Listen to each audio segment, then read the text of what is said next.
Voilà, bonjour à tous et à toutes. Est-ce que vous allez bien? C'est les vacances pour certaines personnes, pour d'autres c'est le travail, pour d'autres c'est autre chose. Mais ce qui est bien, c'est que dans la maison du Seigneur, il y a de la place pour chacun. Qu'on soit en vacances ou ailleurs, je pense que Dieu est avec nous. Amen. Et ce matin, nous voulons emporter quelques petits chants très simples pour dire à Dieu que nous l'aimons, que nous voulons l'honorer, l'adorer, et surtout le remercier pour le salut qu'il nous a accordé. D'accord? Et nous bénissons Dieu, nous remercions aussi pour tous ceux qui nous accueillent. Bon, nous ne connaissons pas tout le monde, mais bon, Dieu vous connaît, on vous salue bien. Et puis merci aussi à la famille Catherine pour l'invitation, pour Pierre aussi pour tout ce qu'il nous demande de faire. Et nous voulons faire ces choses pour que Dieu soit glorifié. Amen.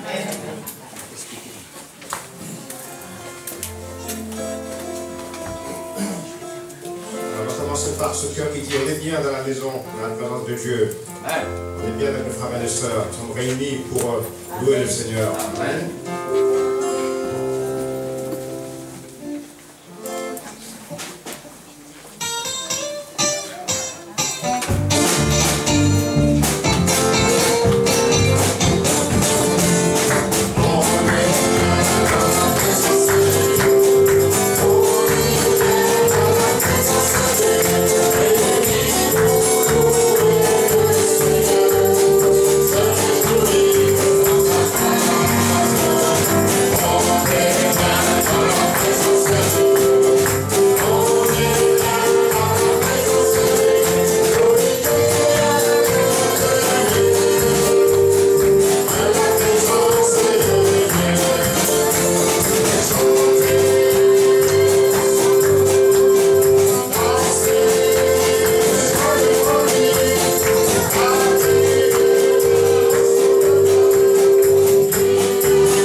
Alléluia.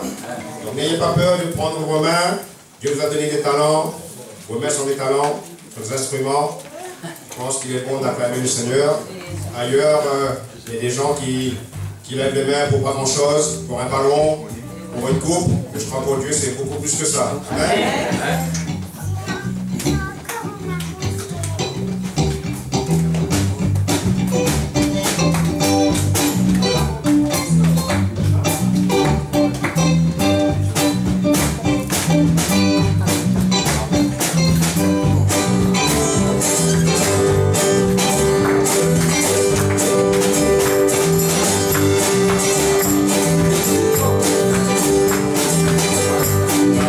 Oh,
que vous savez que vous êtes le temple du Saint-Esprit. Et c'est pour cela que le Seigneur il donne la force, la joie et la paix.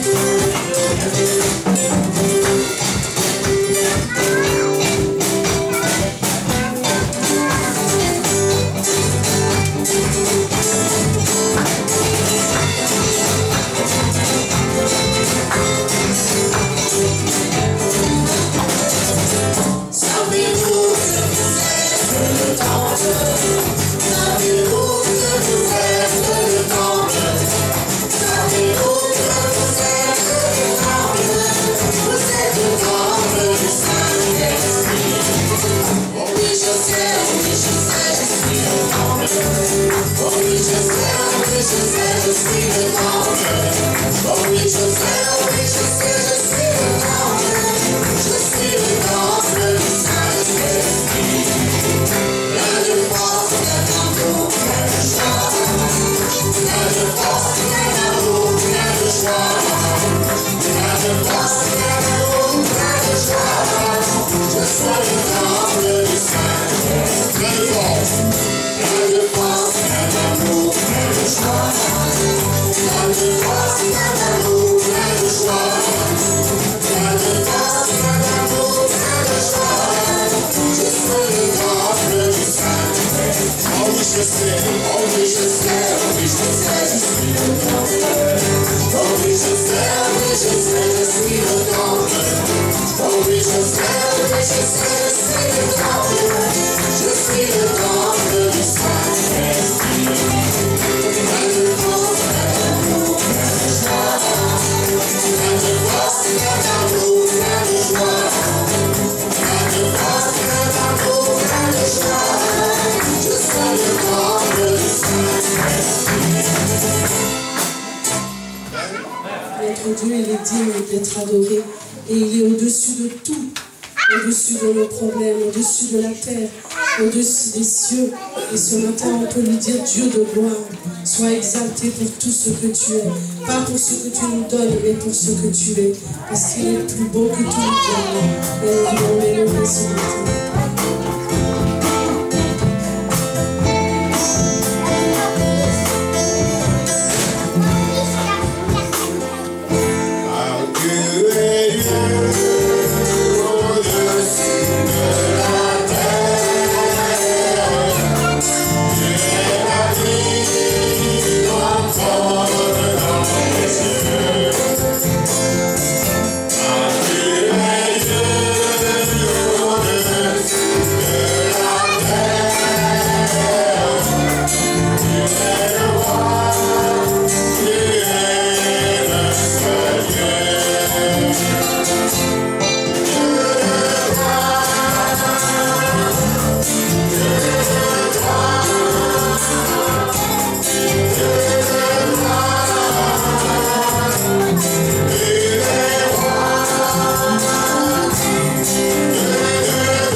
tu es mon Dieu, mon Seigneur, mon Sauveur.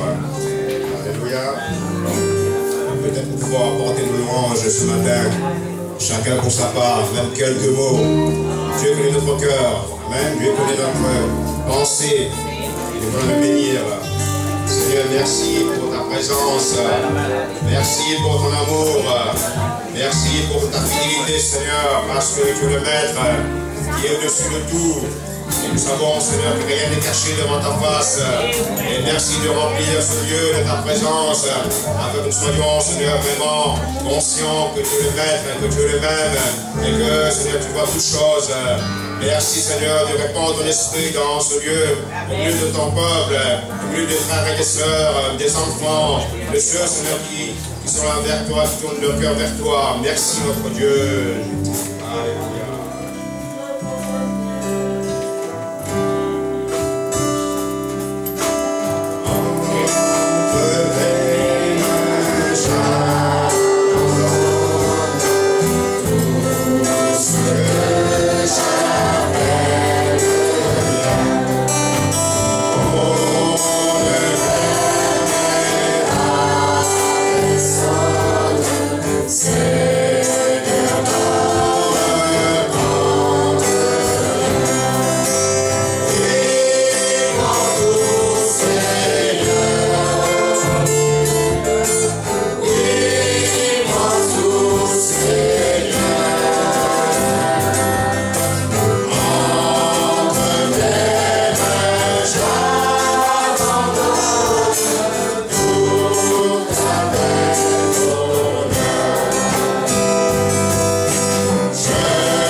Même si tout semble contraire,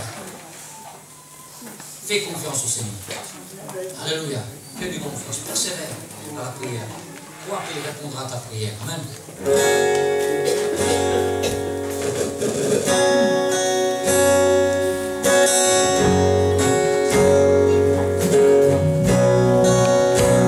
Si Dieu a mis un rêve dans ton cœur,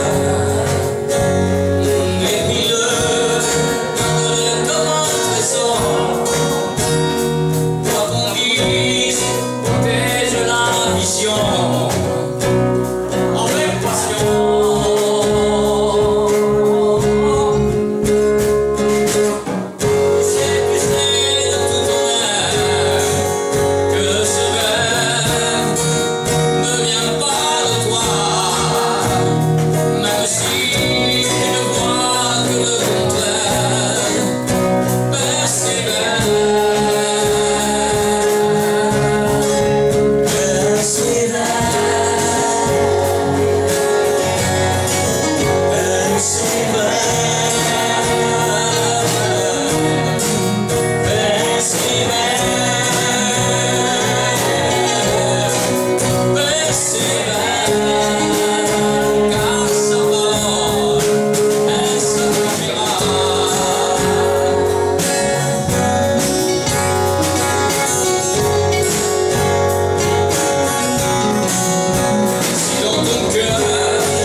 ensemble n'aboutira rien.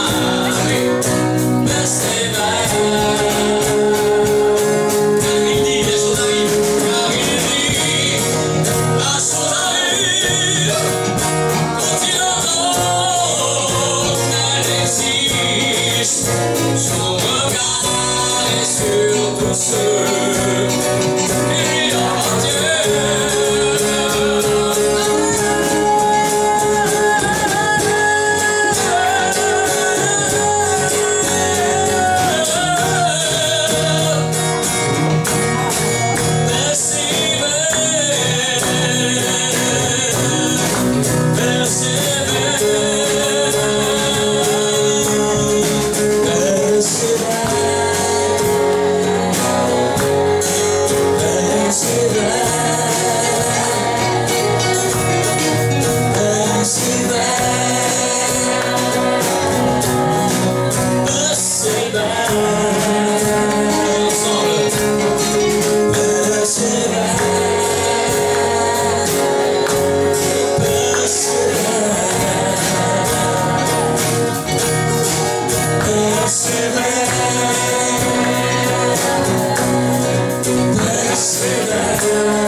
Et ce dernier chant, c'est même s'il fallait tout perdre dans ce monde,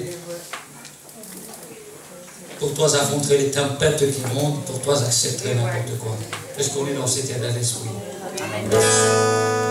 Même s'il fallait tout perdre dans ce monde, tout quitter, tout laisser pour suivre, affronter les tempêtes qui grondent, pour toi accepter n'importe quoi. Si le soleil cachait ses rayons sur ma vie et moi-même et l'horizon, si la souffrance abritait tout mon corps, pour toi j'accepte n'importe quoi. J'ai besoin de toi, de ta grâce. J'ai besoin de toi, jour après jour. Dans ton amour m'est plus cher que la vie, et ta présence en moi n'a pas de prix. Dans ton amour m'est plus cher que la vie. Même s'il fallait tout perdre, toutes les joies de la terre, même si la peur s'emparait de moi, si la crainte faisait battre mon cœur, face à mes épreuves, mes malheurs, pour toi j'accepte n'importe quoi. Même si tu m'invitais à partir, de ne plus penser à l'avenir, même d'oublier tous mes souvenirs, pour toi j'accepte n'importe quoi. J'ai besoin de toi, ta grâce.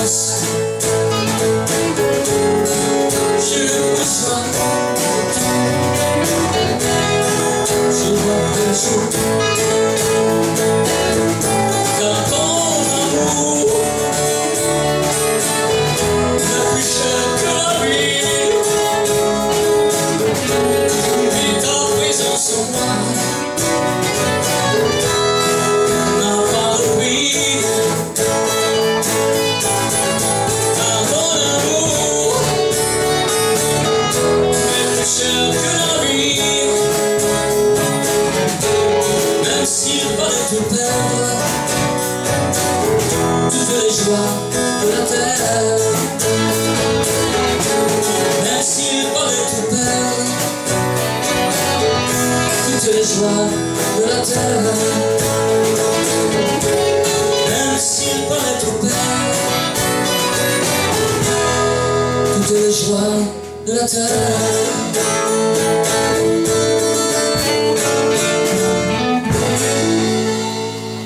Soyez la bienvenue, en tout cas nous sommes heureux d'être avec vous, d'être venus. Je suis heureux, donc mon épouse m'a livré en vos mains. Elle a accepté que je vienne, donc c'est une grâce de Dieu, parce que si ma femme aurait dit non, je serais resté à la maison, c'est normal, parce que je veux pas être soumis à mon épouse, c'est pas ça que je veux dire, mais on est soumis les uns aux autres, d'accord? Et on est tenu aussi de respecter les autres, et d'oublier quelquefois notre ministère, pour pouvoir s'occuper aussi de la famille, c'est important. Le ministère, c'est une chose, mais la famille, c'est important. Ça fait partie du ministère, et nous travaillons ensemble. Et quand mon épouse a des besoins, j'essaie de regarder comme elle regarde. On a besoin de regarder notre épouse, sa direction aussi.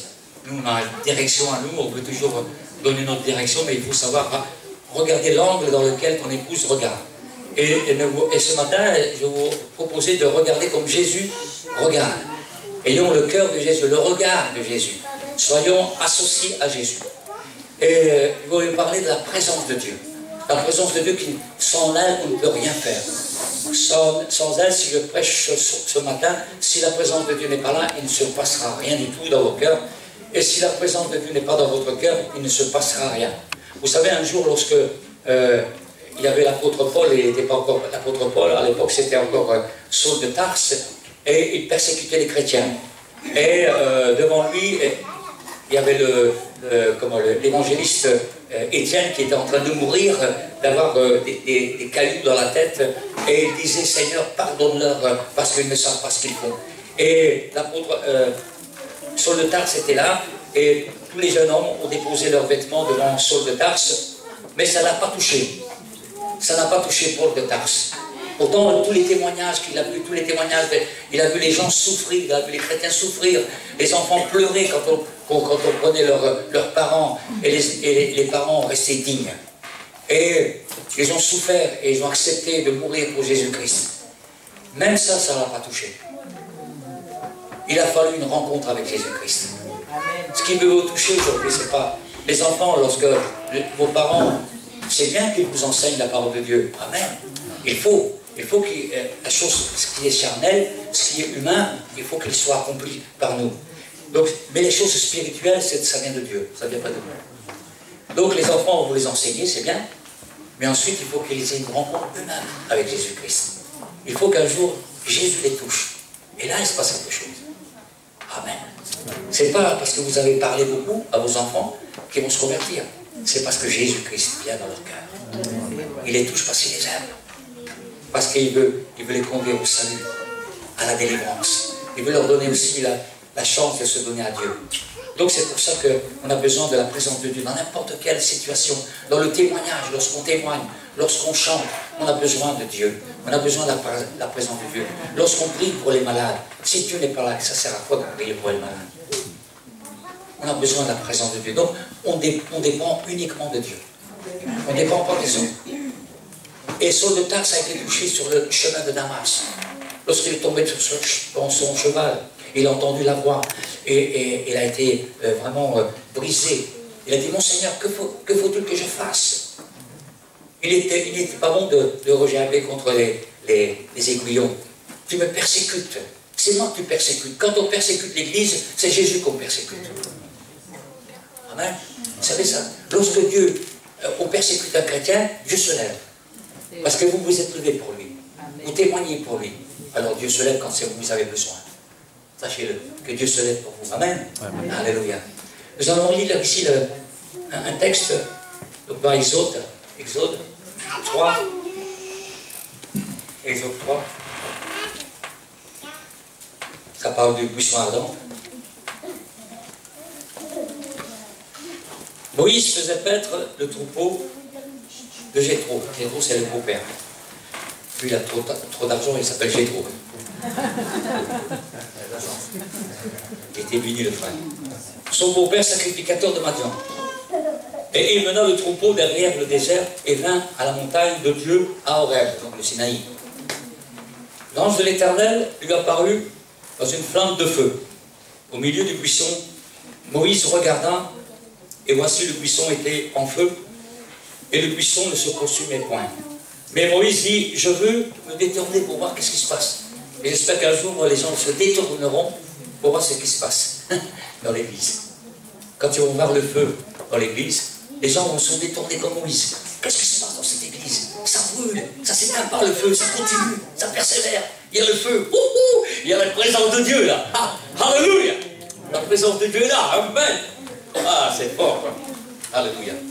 Je veux regarder quelle est cette grande vision. Et pourquoi le buisson ne se consume point? Parce que lorsque l'Éternel est là, quand on pêche, Dieu nous consume. N'est-ce pas? Dieu consume. Il ne peut pas supporter le péché. Et c'est pour ça que Jésus-Christ est venu, afin que Dieu puisse venir quand même en nous, malgré qu'on pêche, il vient en nous et ne nous consume pas, parce que Jésus intercède pour nous. Ou sinon on serait déjà consumé depuis longtemps, on serait déjà mort depuis longtemps. Combien de fois nous avons fait des erreurs? Combien de fois nous avons péché contre Dieu? Nous avons manqué de pardon pour certaines personnes. Dieu aurait pu nous consumer, mais parce que Jésus-Christ est là, c'est son esprit. Amen. Et son sang nous purifie de tout péché.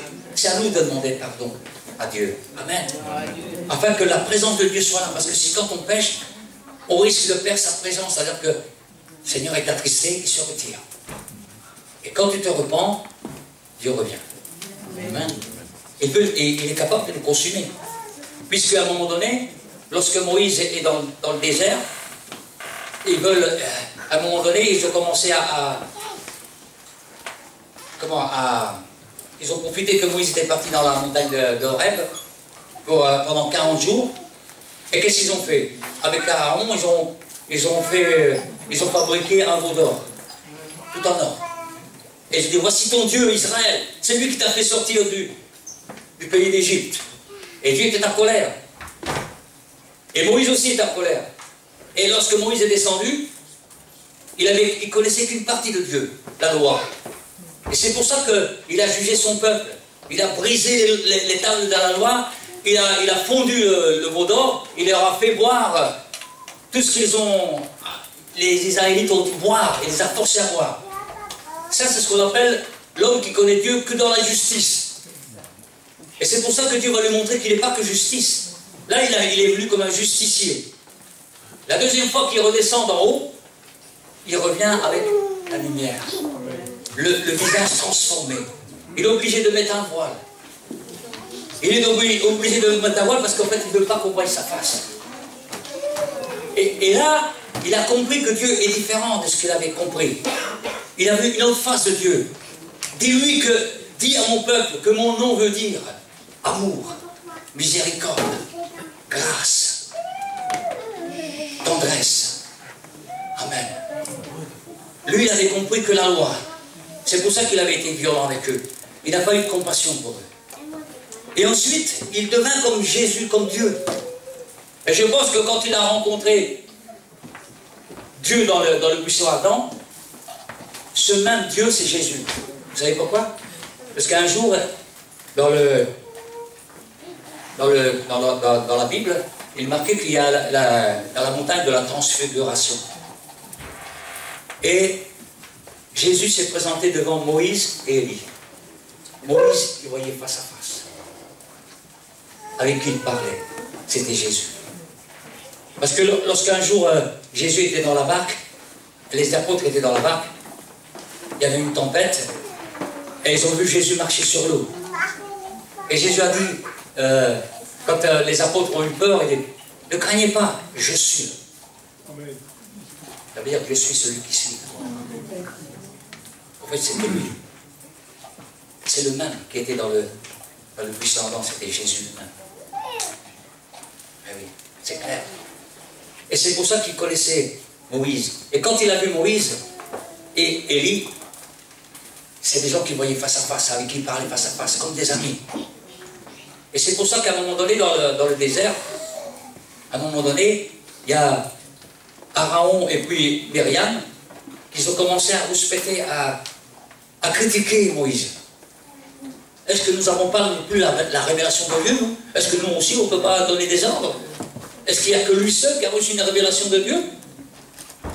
Et Moïse a dû construire une tente au-delà du camp. Il est sorti hors du camp avec une tente. Il a monté une tente, le temple de la rencontre avec Dieu.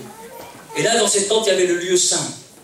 Et dans le lieu saint, il y avait, dans le lieu saint, il y avait une table où il y avait le chandelier et la parole de Dieu. La parole de Dieu, c'est la face de Dieu. Ça reflète la face de Dieu. Et le chandelier, c'était pour éclairer la parole de Dieu, le Saint-Esprit. On a besoin du Saint-Esprit pour lire sa parole. Amen. Et il s'est retiré hors du camp. Parce qu'il ne pouvait plus écouter les mensonges et les critiques. Et il s'est retiré. Et Dieu a jugé Myriam. Elle a reçu la lèpre pendant 7 jours. C'est terrible. Dieu corrige ses enfants. Non pas parce qu'il veut nous détruire, c'est parce qu'il nous aime. Amen. Quelquefois, nous passons par la correction de Dieu, mais on apprend à travers la correction de Dieu. On apprend à ne plus blasphémer, à ne plus critiquer. On apprend à être sérieux. Amen. Amen. Et Dieu dit comme ça, n'approche pas d'ici, ôte tes souliers de tes pieds, car le lieu sur lequel tu te tiens est une terre sainte. Et il ajouta, je suis le Dieu de ton Père. Je suis le Dieu de ton Père. Incroyable. Incroyable. Je suis le Dieu de ton Père. Le Dieu d'Isaac, le Dieu d'Abraham, le Dieu de Jacob. Moïse se cachait la face car il craignait de regarder Dieu. On ne pouvait pas regarder Dieu, ou sinon on mourrait.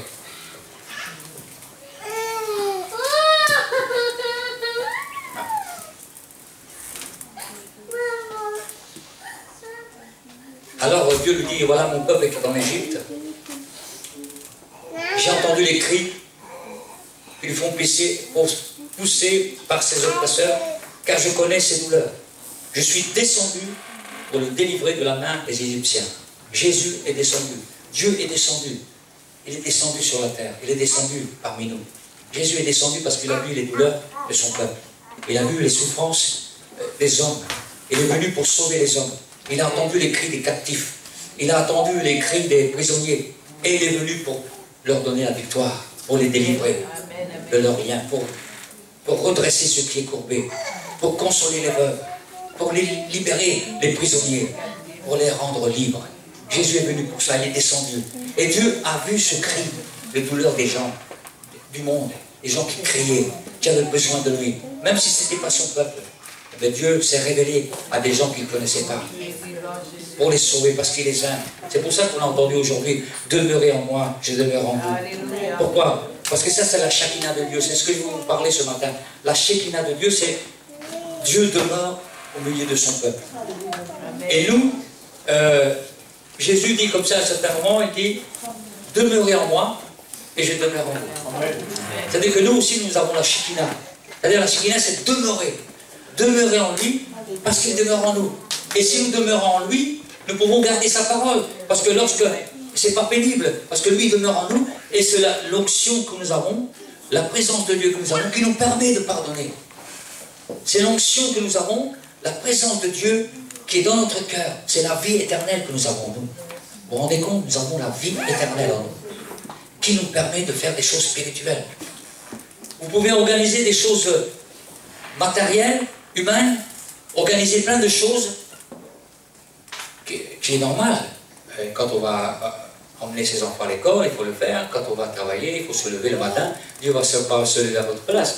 Il y a des choses qu'on doit faire humainement. Mais les choses spirituelles, il faut les laisser à lui. C'est lui qui les accomplit. C'est pas nous. Et donc,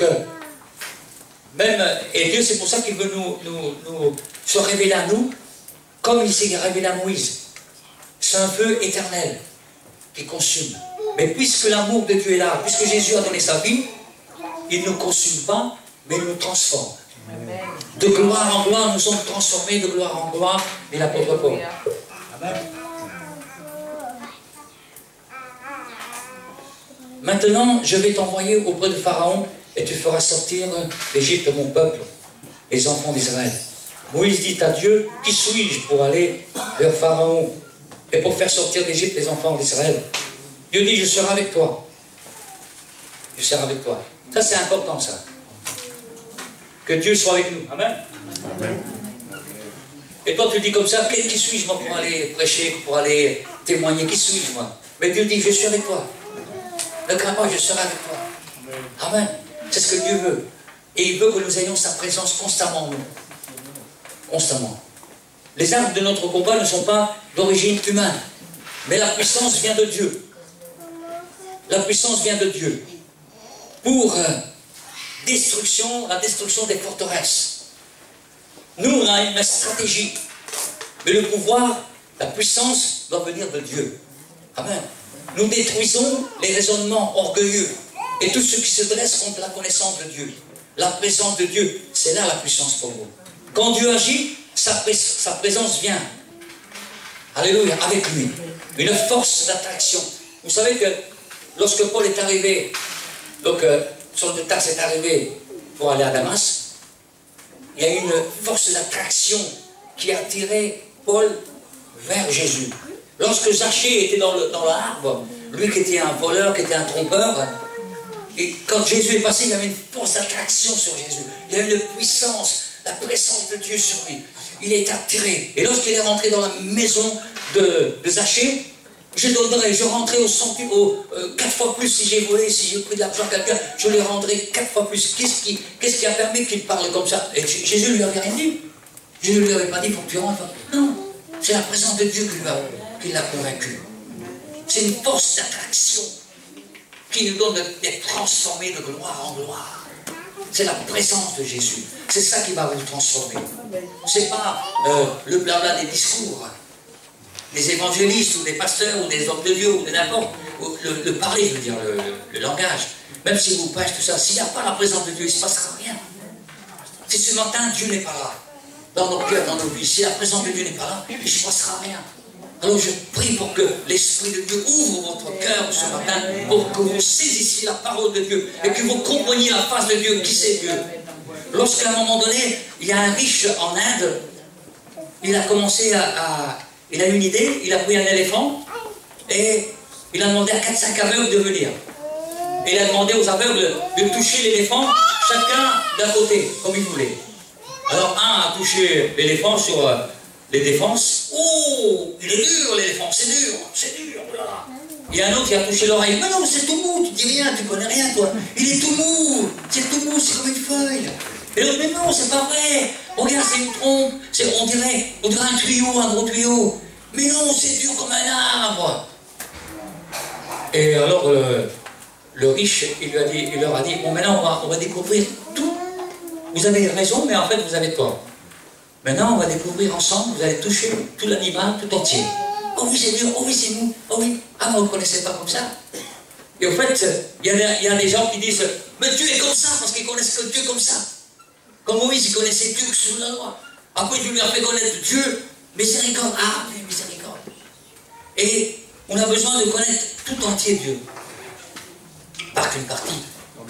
Il y a beaucoup de gens qui aiment juger, vous voyez, critiquer. Waouh, il faut faire comme ça. C'est pas juste ce que tu fais, voilà. Dieu va te punir, c'est pas moi ce que tu fais. Alors, ils sont en train de rouspéter, de critiquer la personne, de le combler de condamnation. Mais ils ont oublié de dire, hé, Dieu c'est grâce aussi. Hé, Dieu est miséricorde. Hé, Dieu t'aime. Oh, c'est vrai, je suis juste, mais je suis aussi un Dieu plein de compassion, de miséricorde. Pas oublier, il faut voir tout ensemble Dieu, comme l'éléphant. Hein? Il faut le voir tout ensemble. Alléluia. Quand Dieu agit, sa présence vient sur nous. Une force d'attraction. Tous les jours de ta vie, tu as besoin de la présence de Dieu dans ta vie. Si tu viens que le dimanche, tu ne t'étonnes pas que ça ne va pas bien dans ton couple, tu ne t'étonnes pas que ça va bien. Si tous les jours tu n'as pas une communion avec Dieu, comment veux-tu demander à Dieu? Il y a beaucoup de gens qui disent, oh Seigneur, ça ne va pas dans mon couple. Et alors tu pries comment? Tu passes comment ta vie? Le dimanche, je suis en culte, j'adore Dieu, mais et après la semaine, bon ben, ça se passe normalement, quoi, voilà. Il n'aime que le dimanche, il prie que le dimanche, et puis la jour de la semaine, il ne prie pas, il ne loue pas Dieu, il n'adore pas Dieu, il ne lit pas sa parole. Même si tu passes 10 minutes dans la semaine, 10 minutes par jour même, quand tu es fatigué, il est préférable que tu t'endormes dans les bras du Seigneur que devant la télé. Hein? Voilà. Dans les bras de ton papa. Alléluia. Voilà. Donc, ça fait toute la différence.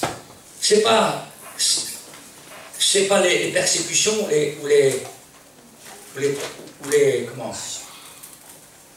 ce n'est pas les épreuves qui transforment les gens. Les gens ils croient que, oh mais j'ai passé plein d'épreuves, plein de difficultés, plein de soucis, et voilà, et croient que leur vie, ils ont changé. Non, ils n'ont pas changé les gens. Parce qu'ils deviennent encore plus aigris qu'avant. Ah, si tu savais tout ce que j'ai subi, frère. Si tu savais toutes les misères que j'ai eues, tu comprendrais ce que je souffre. C'est pour ça que je ne viens plus à l'église. C'est pour ça que je ne prie plus. C'est pour ça que je ne lis plus la Bible. Ils se sont tellement découragés qu'ils sont devenus incrédules. Ils ont fermé la porte à Dieu et ils ont laissé Dieu dehors. Parce qu'ils ont beaucoup souffert. Mais parce qu'ils n'ont pas laissé la présence de Dieu agir dans leur vie. Et lorsqu'ils ouvrent de nouveau leur cœur, la présence de Dieu revient et là, ils sont transformés de gloire en gloire quand la présence de Dieu est là. Amen. Alléluia. Jésus veut il veut te donner sa présence tous les jours de ta vie. Alléluia. Dieu habite dans nos cœurs. Quand un homme cherche Dieu, il se met au bénéfice de sa présence. Lorsque vous commencez à chercher Dieu, vous êtes au bénéfice de ses bénédictions. Amen. Alléluia. Alléluia. Pourquoi Moïse était parlé avec Dieu face à face, comme un ami? Il était accro de Dieu. Il avait le désir de plaire à Dieu. Il avait le désir de sa présence. Il s'approchait toujours de Dieu. D'ailleurs, à un moment donné, il a préféré perdre tout que d'aller quelque part où Dieu lui avait dit, voilà, tu vas rentrer dans le pays de Canaan, mais je ne serai pas avec vous. Il y a un ange qui va vous accompagner, mais moi je ne serai pas avec vous parce que vous avez le cou raide. Et lorsque le peuple de Dieu, Dieu voit que la nuque, il vous tend la nuque, si votre épouse vous tend la nuque, vous avez compris quoi. Hein? C'est qu'elle n'est pas d'accord avec vous. N'est-ce pas? Hein? Elle n'est pas d'accord, hein, chef, c'est vrai. Donc bon, elle n'est pas d'accord avec moi, ça ne marche pas. Mais non. Et lorsque le peuple de Dieu tend la nuque à Dieu, c'est la même chose. Ils ont le cou raide. Ils tendent la nuque à Dieu et Dieu ne peut pas être avec eux. Et Moïse dit, si tu viens pas avec nous, moi je n'irai pas, je préfère pas y aller. Fais-moi mourir, mais je ne veux pas y aller. Si tu ne viens pas avec nous, les peuples, qu'est-ce qu'ils vont dire? Les peuples de Dieu là, il a fait sortir du pays d'Égypte, mais Dieu n'est pas avec eux. Ça sert à quoi que j'y aille? Ça sert à quoi qu'on prêche si Dieu n'est pas avec nous? Ça sert à quoi que je vienne à l'église si Dieu n'est pas avec moi? Non. Ce qu'on a besoin, c'est de se repentir. De ne plus raidir notre cou, notre nuque à Dieu. Amen. C'est de reconnaître que Dieu est celui on a besoin de lui chaque jour de notre vie, tous les jours de notre vie. Amen. Alléluia. Ce n'est pas les épreuves qui changent les hommes, c'est la présence de Dieu. On devient ce qu'on contemple. Qu'est-ce que tu contemples? La télévision, 24 heures sur 24. Oh, le match de foot, super. Qu'est-ce que tu contemples? Ta femme? Ah, amen. C'est bien de contempler. Mais qu'est-ce que tu contemples? On devient ce qu'on contemple. Si je contemple Dieu, je deviens comme Dieu. Il y a des, comment on appelle ça, des hommes scientifiques qui disent je pense donc j'existe. Il faudrait plutôt dire je suis ce que je pense. Je deviens ce que je pense. Amen. Et non pas je pense c'est parce que j'existe. C'est ça qu'il devrait voir de cette manière-là. Alléluia. Et Moïse, qu'est-ce qu'il a fait? Il est retourné chez qui? Quand ça n'allait pas, il a été voir son psy. Il a été voir son psychiatre. Non, il est retourné vers Dieu. Vers Dieu. Alléluia. Et Dieu dit que c'était un homme doux et humble. Le mot exact, c'est anao. Anao, c'est le mot grec. Ça veut dire une grande puissance pour presser son estime de soi vers le bas. C'est une grande puissance pour presser son estime de soi vers le bas. C'est ça que Dieu veut faire en nous. Amen. Au buisson ardent, il a dit, je ne suis pas capable. Mais Dieu dit, je suis avec toi. Même si tu connais, tu as une pleine connaissance, une pleine expérience. Moïse, même si tu as une pleine connaissance de Dieu, si pendant 20 ans tu as été élevé, érudit dans les grandes écoles, les plus grandes études que tu as fait en Égypte, et si tu as fait encore 20 ans dans l'armée de l'Égypte, où tu connais toutes les stratégies pour faire des combats, même si tu as passé 40 ans dans le désert, et que tu crois connaître des choses, tu as quand même besoin de moi, Moïse. Ta connaissance, elle ne vaut rien, peut-être. Paul était un érudit, et pourtant, à un moment donné, je regarde tout ça comme de la boue. À cause de la connaissance de Dieu, à cause de la connaissance de Jésus-Christ. Je regarde tout ça comme de la boue, alors que c'était un érudit. C'était quelqu'un qui avait été élevé dans les pieds, au pied de Gamaliel. Il était enseigné, c'était un pharisien des pharisiens.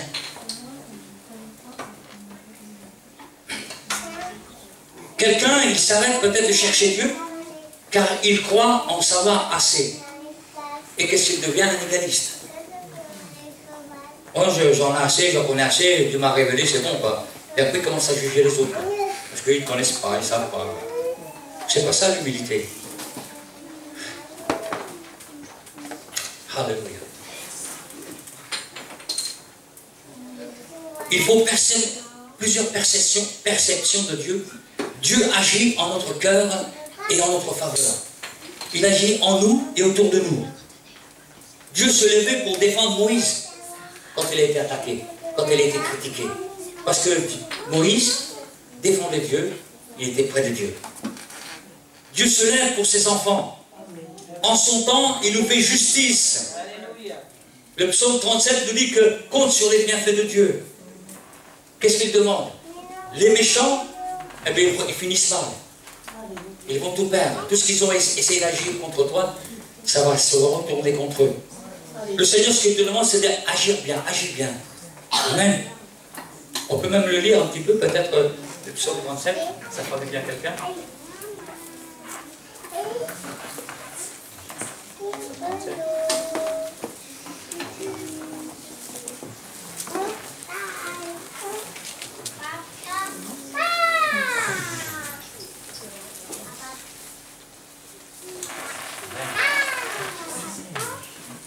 Psaume de David. Ne t'irrite pas contre les méchants, n'envie pas ceux qui font le mal, car ils sont fauchés aussi vite que l'herbe, et ils se flétrissent comme le gazon vert. Confie-toi en l'Éternel et pratique le bien, donc agis bien. Et le pays pour demeure, et la fidélité pour pâture. Fais de l'Éternel tes délices, et te donnera ce que ton cœur désire. Recommande ton sort à l'Éternel, mets en lui ta confiance et il agira. Dieu agit. Hein? Il fera paraître ta justice comme la lumière et ton droit comme le soleil à son midi. Garde le silence devant l'Éternel. Espère en lui. Ne t'irrite pas contre celui qui réussit dans ses voies contre toi, qui vient au bout de ses mauvais desseins. Laisse la colère, abandonne la fureur. Ne t'irrite pas, ce serait mal faire, car les méchants seront retranchés et ceux qui espèrent en l'Éternel posséderont le pays. Encore un peu de temps, et le méchant n'est plus. Tu regardes et le lieu où il était, il a disparu. Mais les misérables possèdent le pays, et ils jouissent abondamment de la paix. Le méchant forme des projets contre le juste, et il grince des dents contre lui. Le Seigneur se rit du méchant, car il voit que sa ruine arrive. Alléluia. C'est tout ce que je peux vous dire de la part de Dieu. Espérez en lui. Et c'est Dieu qui doit vous faire justice. C'est pas vous. Ça, c'est des choses qui appartiennent à Dieu. Nous, on fait, bien sûr, si on doit se défendre, si on doit prendre un avocat, quelque chose, c'est normal. Nous, on doit faire ce qu'on doit faire charnellement, humainement, et le reste, il faut le laisser à Dieu. Il ne faut pas garder d'amertume en nous. Ça c'est le problème de Dieu. D'accord? Alléluia. Même sur te critique, agis bien. Tout ce que vous demanderez avec foi, Dieu vous le donnera. Notre part, c'est de croire qu'il est fidèle, même s'il tarde. Vous savez, c'est pas parce que les autres, les chrétiens, ne sont pas fidèles, que ça change la fidélité de Dieu envers vous. Même si les chrétiens ne sont pas fidèles, Dieu reste fidèle envers vous. Ne dites pas, oh mais c'est à cause d'elle, c'est à cause de son infidélité que ça ne va pas dans ma vie. C'est à cause de cette femme-là que ça ne va pas dans ma vie. Non, non, non, non. Non, c'est faux. Dieu reste fidèle pour vous. Donc vous n'avez pas d'excuses. Quelquefois vous donnez des excuses à cause de lui que ça ne va pas, c'est à cause d'elle, c'est à cause de mon enfant, c'est à cause de ma femme. Non, non. Non, non. Dieu, ça ne change pas la fidélité de Dieu. Amen. Alléluia. En Christ, nous avons cette montagne aussi. Il y a la montagne d'Horeb, où Moïse est monté.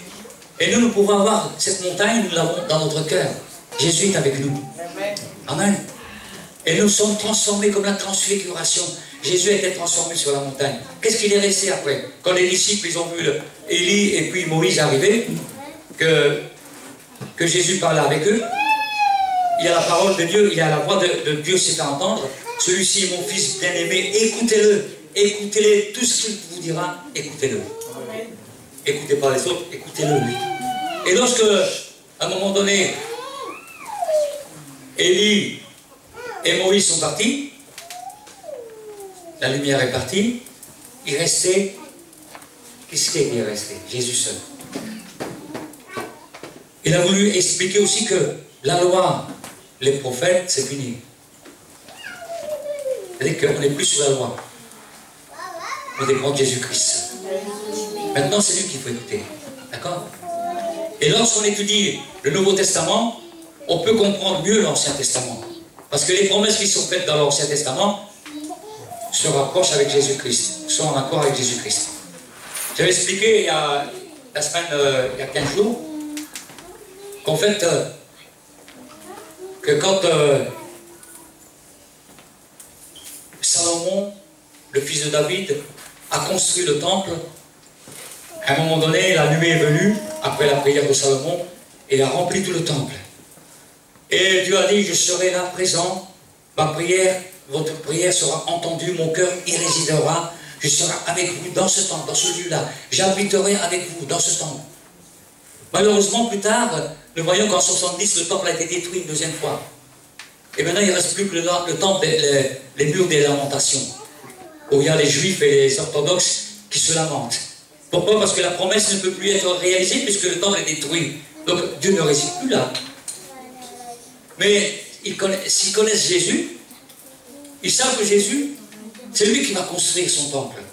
Le temple que nous sommes, c'est lui qui le construit. Nous sommes des pierres vivantes qui s'édifient les uns aux autres. Et lorsqu'on se réunit ensemble, qu'on est unis ensemble, alors Dieu dit, je suis au milieu de toi. Et j'écoute la prière faite en ce lieu. Mon cœur sera avec toi dans ce temple. Je réside en toi. Nous sommes tous des pierres vivantes et Dieu réside en nous. Et quand nous nous assemblons, alors Dieu descend. Amen. Amen. Et il écoute la prière faite en ce lieu. Donc ayons confiance en Dieu. Amen. Amen.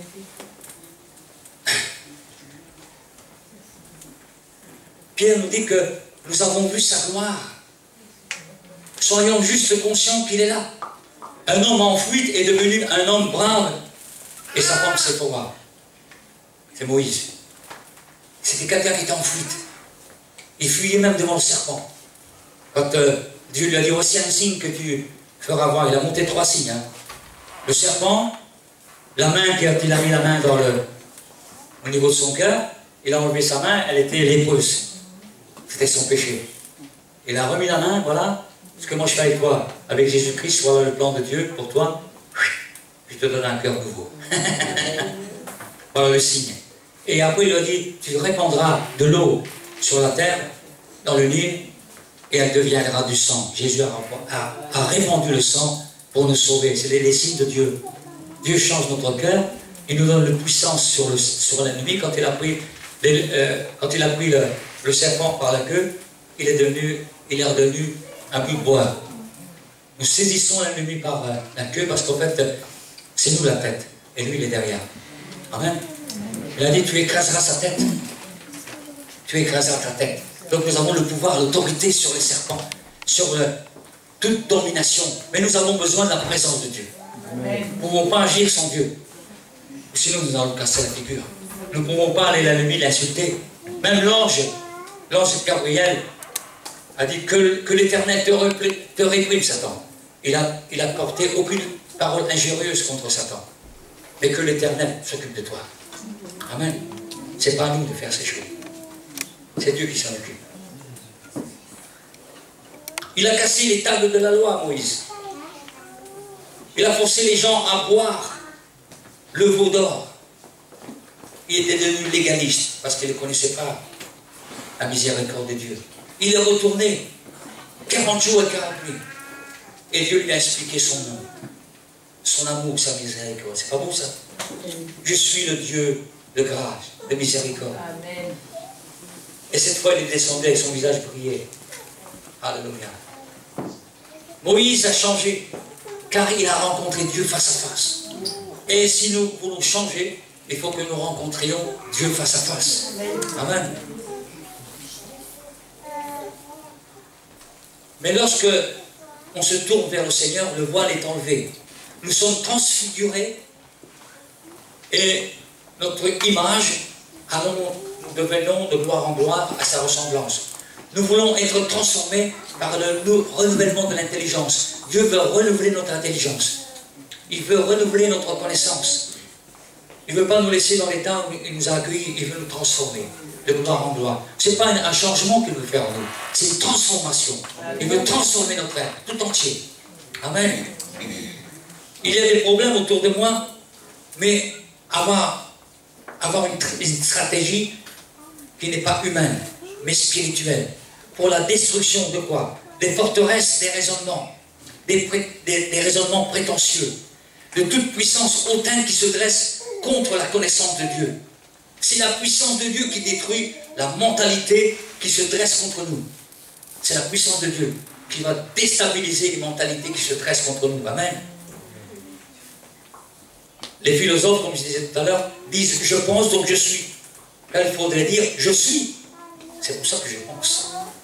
La puissance des chrétiens, c'est la présence de Christ. C'est son mode de fonctionnement. Par sa présence, il fonctionne.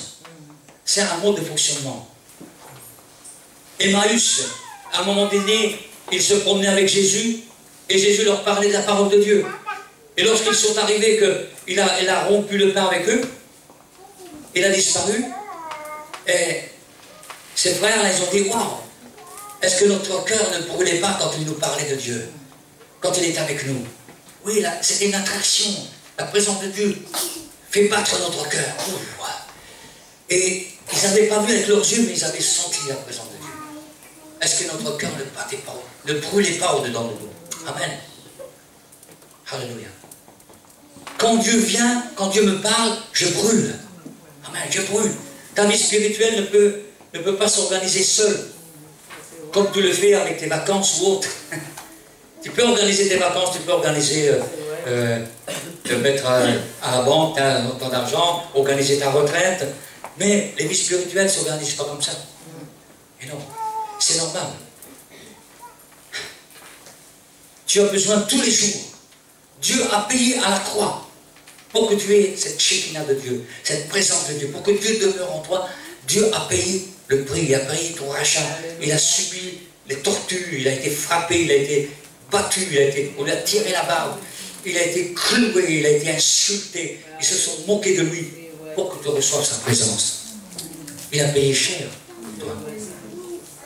Est-ce que toi tu ne veux pas à ton tour dire Seigneur, moi aussi je vais te donner ma Shekinah à moi, ma présence.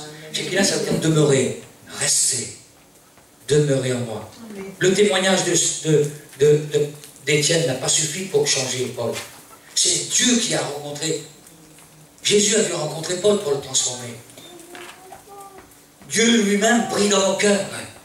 Malheureusement, beaucoup de chrétiens, par leur raisonnement, trouvent que la présence de Dieu a peu d'importance. Et c'est pour ça que les gens sont faibles. Pour ça que les gens sont stériles.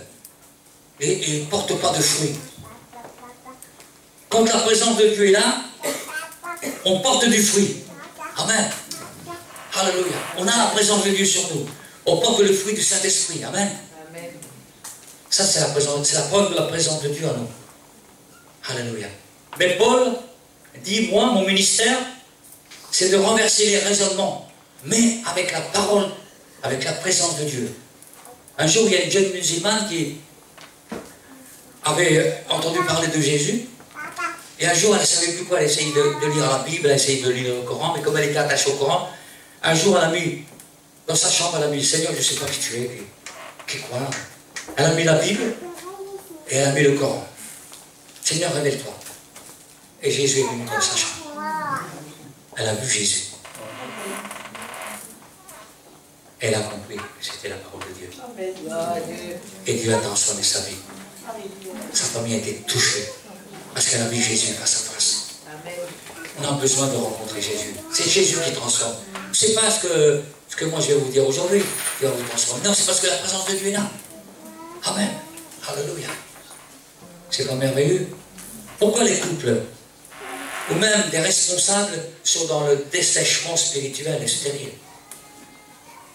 Quand c'est, pourtant toi tu es ok, Dieu est ok, moi je suis ok, mais Israël, Dieu aimait Israël, mais il a dit, il a trouvé un peuple avec le cou raide, un nuque raide, il ne veut pas supplier, il y a un blocage. Est-ce qu'il n'y a pas un blocage en nous, avec notre couple? Est-ce qu'il n'y a pas un blocage? Nous devons ouvrir notre cœur. Seigneur, montre-moi mon blocage, qu'est-ce qui me bloque? Pourquoi je suis stérile? Pourquoi je ne suis pas fécond, je ne porte pas de fruits pour toi? Il y a un blocage. Donc si certains sont fidèles envers toi, que tu es privé de la fidélité de Dieu, même si des gens ne sont pas fidèles avec toi, Dieu est fidèle. Il y a des gens qui reprochent à d'autres d'être infidèles. Et ils disent, c'est à cause de cette personne, à cause de celle-là, que ça ne va pas dans ma vie. Pasteur, tu sais, j'ai vécu des choses difficiles, on m'a trahi, on m'a menti. Mais la fidélité des hommes ne peut pas annuler la fidélité de Dieu. C'est juste que tu ne pardonnes pas. Ta responsabilité, c'est de pardonner. Dieu veut travailler puissamment en nous, afin de pouvoir nous servir de nous. Dieu est obligé de nous transformer. Dieu ne peut pas servir, et il s'est servi de Moïse quand il a été transformé. Pendant 40 ans, il a connu qu'il n'était rien du tout, et pendant 40 ans, il a connu que sans Dieu, il ne peut rien faire. Et Dieu a transformé son cœur avant de... C'est pour ça que Moïse était devenu humble et doux. C'était, après ils ont dit, c'est l'homme le plus patient du monde. Il n'y a pas eu d'homme plus patient que lui. Pourquoi? Parce qu'il y a eu une transformation. Lorsqu'il a tué l'Égyptien, est-ce que vous croyez qu'il était patient? Non. Il croyait qu'il était, ça y est, c'était lui le libérateur. J'arrive, hop, je tue l'Égyptien. Il a dû fuir après, il a dû partir pendant 40 ans. Il a appris qu'il n'était rien du tout. Il a appris avec Dieu, il a appris que sans Dieu, il ne peut rien faire. Amen. Alléluia. Les anges, les hommes, les serviteurs de Dieu, quand ils ont vu Dieu, qu'est-ce qu'ils voient en premier? Quand les anges, qu'est-ce qu'ils crient les anges? Nous, on peut voir plein de choses, mais qu'est-ce qui est important pour Dieu? De voir Dieu. De quelle manière on va voir Dieu? Les anges, ils ne cessent de dire Saint, Saint, Saint, Saint est le Seigneur. N'oublions pas que Dieu est Saint. C'est important. Saint, Saint, Saint est le Seigneur. Alléluia. Et la deuxième chose, nous devons voir les fruits de l'esprit. La joie, la paix, la patience. Amen. Ma demeure sera appelée une maison de prière. Ma maison sera appelée une maison de prière. Il faut que ta maison, ton temple, ta personne soit une maison de prière. Pas une maison de trafic. Abandonne ton trafic, abandonne tout ce qui ne plaît pas à Dieu. Fais de ta maison une maison de prière. Amen. Amen. Les apôtres persévéraient dans la prière. Si vous voulez un impact dans l'Église, devenez des hommes et des femmes de prière. C'est là que vous aurez la présence de Dieu. On peut couper notre tête, se lever ensemble peut-être, et pendant que les musiciens se préparent pour nous chanter quelques chants. Hein. Seigneur, nous te bénissons. Seigneur, je te prie pour l'Église. Je te prie, Seigneur. Est-ce que quelqu'un a besoin de la grâce de Dieu ce matin? Vous pouvez vous approcher si on a besoin de la présence de Dieu. Est-ce que vous dites, Seigneur, cette parole m'a parlé? Est-ce que ce matin, quelqu'un veut s'approcher de Dieu, vous priez pour vous, afin que vous receviez cette présence, afin que vous soyez délivrés, afin que vous soyez réconciliés avec Dieu? Est-ce que quelqu'un veut s'approcher de Dieu ce matin? Je vais prier pour vous pour que Dieu renouvelle votre intelligence, renouvelle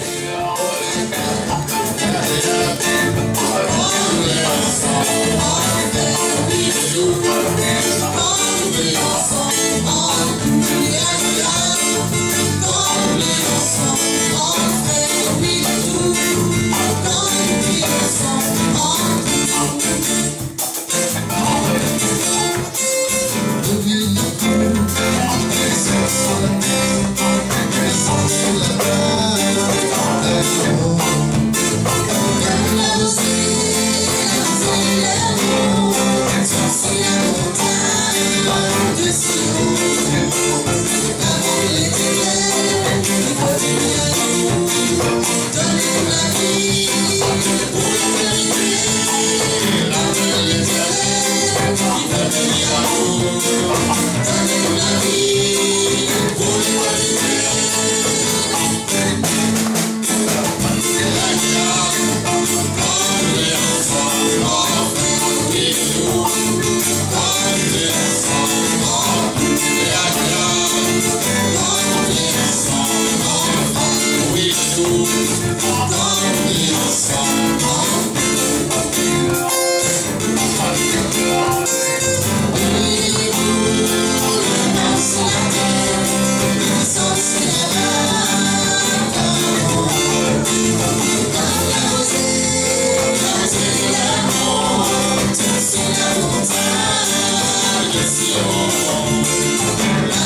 Voilà, que Dieu vous bénisse.